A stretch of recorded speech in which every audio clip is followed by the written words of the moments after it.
Dieu, viens à mon aide. Seigneur, à notre secours. Gloire au Père et au Fils et au Saint-Esprit, au Dieu qui était et qui vient, pour les siècles des siècles. Amen.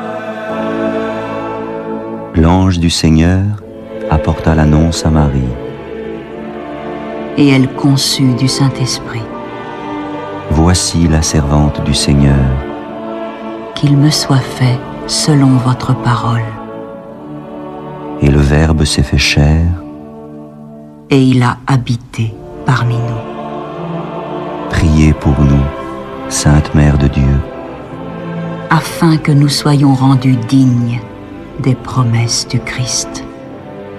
Daigne, Seigneur, répandre ta grâce dans nos âmes, afin qu'ayant connu par le message de l'ange l'incarnation du Christ, ton Fils, nous arrivions par sa passion et par sa croix à la gloire de sa résurrection.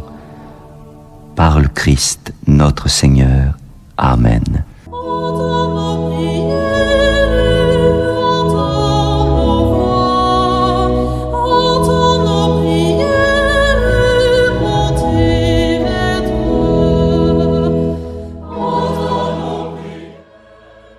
Seigneur, dans le silence de ce jour naissant, je viens te demander la paix, la sagesse, la force.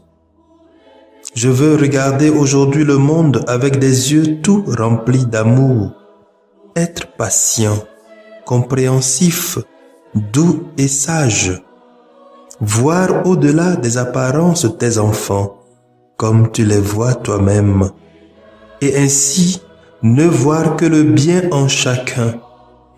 Ferme mes oreilles à toute calomnie. Garde ma langue de toute malveillance. Que seules les pensées qui bénissent demeurent en mon esprit. Que je sois si bienveillant et si joyeux que tous ceux qui m'approchent sentent ta présence. Revêt-moi de ta beauté, Seigneur, pour qu'au long de ce jour, je te révèle. Amen.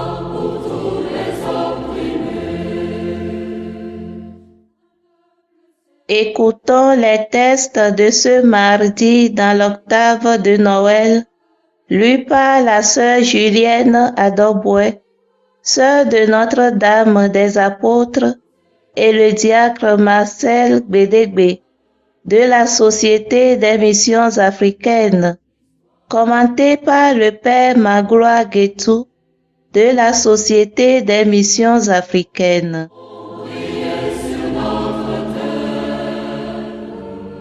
Lecture de la première lettre de Saint Jean, chapitre 2, versets 3 à 11. Bien-aimés, voici comment nous savons que nous connaissons Jésus-Christ, si nous gardons ses commandements. Celui qui dit « Je le connais » et qui ne garde pas ses commandements est un menteur. La vérité n'est pas en lui. Mais en celui qui garde sa parole, l'amour de Dieu atteint vraiment la perfection. Voilà comment nous savons que nous sommes en lui. Celui qui déclare demeurer en lui doit, lui aussi, marcher comme Jésus lui-même a marché. Bien-aimés, Ce n'est pas un commandement nouveau que je vous écris, mais un commandement ancien que vous aviez depuis le commencement. La parole que vous avez entendue, c'est le commandement ancien. Et pourtant, c'est un commandement nouveau que je vous écris. Ce qui est vrai en cette parole l'est aussi en vous. En effet, les ténèbres passent et déjà brille la vraie lumière. Celui qui déclare être dans la lumière et qui a de la haine contre son frère est dans les ténèbres jusqu'à maintenant. Celui qui aime son frère demeure dans la lumière et il n'y a en lui aucune occasion de chute. Mais celui qui a de la haine contre son frère est dans les ténèbres.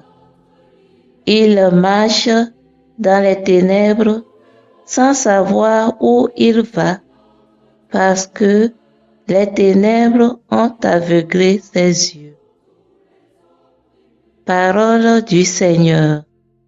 Nous rendons grâce à Dieu. Jésus nous appelle pour bâtir avec lui. Psaume 95. Joie au ciel, exulte la terre. Rendez au Seigneur, famille des peuples, rendez au Seigneur la gloire et la puissance. Rendez au Seigneur la gloire de son nom. Joie au ciel, exulte la terre. Apportez votre offrande, entrez dans ses parvis, adorez le Seigneur éblouissant de sainteté. Tremblez devant lui, terre entière. Joie au ciel, exulte la terre. Allez dire aux nations, le Seigneur est roi. Le monde inébranlable tient bon. Il gouverne les peuples avec droiture. Joie au ciel, exulte la terre.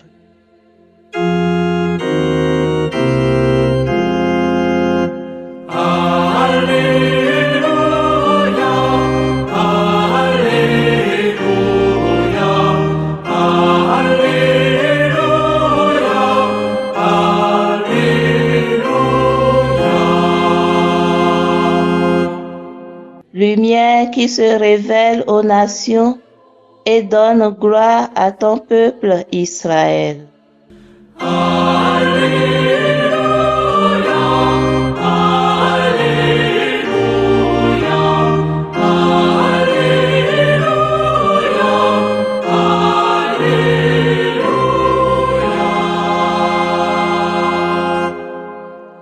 Le Seigneur soit avec vous et avec votre esprit.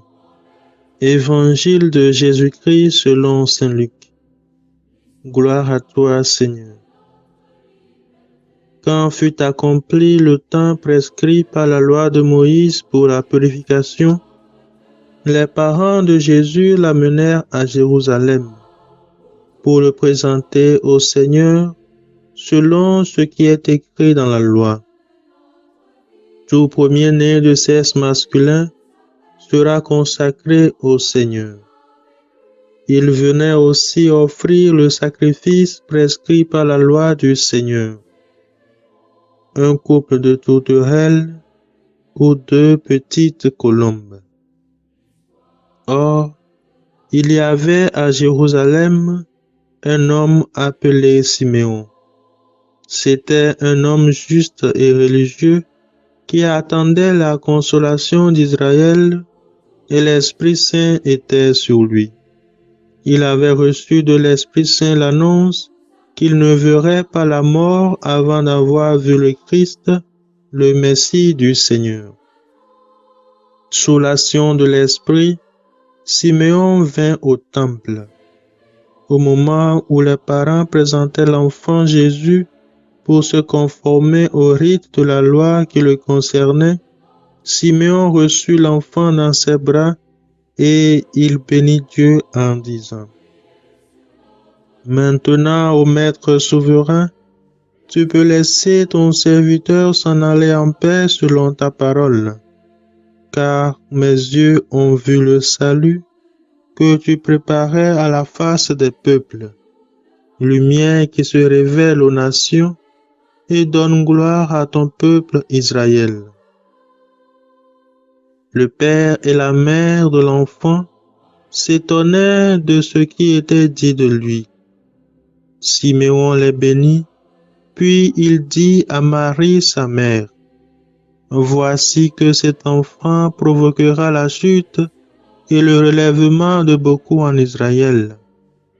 Il sera un signe de contradiction, et toi, ton âme sera traversée d'un glaive.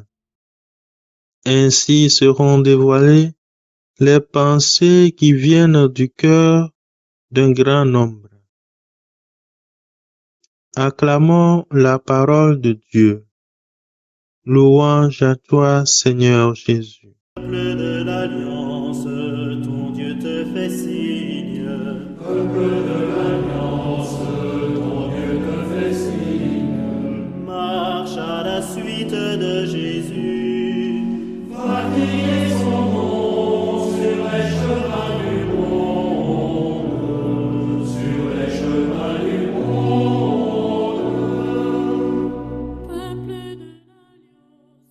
Chers frères et sœurs dans le Christ, les lectures d'aujourd'hui nous mènent à nous poser la question fondamentale: qui connaît Dieu?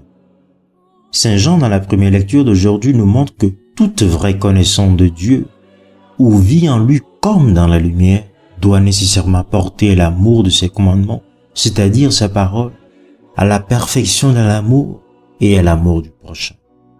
Autrement dit, qui prétend le connaître ne peut lui rester indifférent. Il suscite un changement de vie au point où on ne vit que par lui. Nous voyons l'exemple avec le vieux Simeon dans l'Évangile. L'évangéliste Luc parle de lui comme étant un homme juste et religieux, un homme qui attendait fidèlement le Messie promis. Par 3 fois, Luc tenait à préciser que le vieux Simeon était sous la mouvance de l'Esprit Saint. On pourrait dire qu'il ne vivait que par l'Esprit Saint. Cette description de Simeon est bien nécessaire pour expliquer la suite de la scène qui se déroule dans le temple. Précisons que Simeon n'est pas un prêtre. S'il est arrivé à reconnaître Marie, Joseph et le Messie de Dieu, c'est bien parce qu'il s'est laissé guider par l'Esprit. On comprend donc pourquoi l'évangéliste Luc tenait à préciser à ses auditeurs et à nous qui l'écoutons que seuls ceux qui se laissent guider par l'Esprit Saint peuvent véritablement connaître Dieu et voir ses merveilles dans nos vies. Bien chers frères et sœurs dans le Christ, pourrions-nous dire véritablement que nous connaissons Dieu? Quel est le repère de notre vie? Que Dieu nous vienne en aide. Amen. Jésus, tu vivras d'esprit aux 4 vents du monde, aux 4 vents du monde. Le Seigneur soit avec vous. Et avec votre esprit. Que Dieu Tout-Puissant vous bénisse, le Père, le Fils et le Saint-Esprit.